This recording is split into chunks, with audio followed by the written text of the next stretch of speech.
जबरदस्त। और ये नगमा जो है ये कितने सालों से हम सुन रहे हैं, लेकिन जब भी सुनते हैं वही जोश और वही पेट्रियोटिज्म हमारे खून में दौड़ने लगती है। जुनून का गाना है जी हाँ, बिल्कुल है ना। चलें जी, ये जुनून भी है इस गाने में भी है।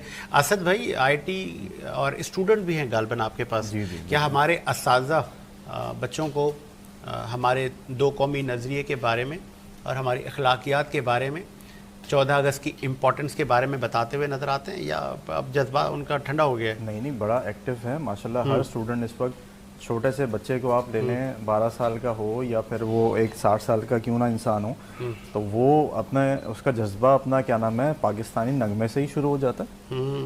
और उसको जब वो अपना क्या नाम है कोई दिल दिल पाकिस्तान वाला सॉन्ग सुनता है, या कोई भी ऐसा जोश जुनून सॉन्ग सुन लिया आपने, या कुछ इस तरह का अपना क्या नाम है पाकिस्तानी नगमा आता है, तो वो उसकी खून के अंदर जो है वो एक एक्टिविटी ऐसी शुरू हो जाती है नगमे की कि वो इंसान, पाकिस्तान का नगमा ही एक इंसान को बड़ा कामयाब बना देता है। अच्छा, हम सब जब स्कूल लेवल्स पे होते हैं और कॉलेज लेवल्स पे होते हैं तो सभी पार्टिसिपेट कर रहे होते हैं, बिल्कुल तो ऐसे ही है। आपने अपने तो स्कूल मैं लेवल तो पे बड़ा पार्टिसिपेट एक्टिव किया? हो जाता हूँ जहाँ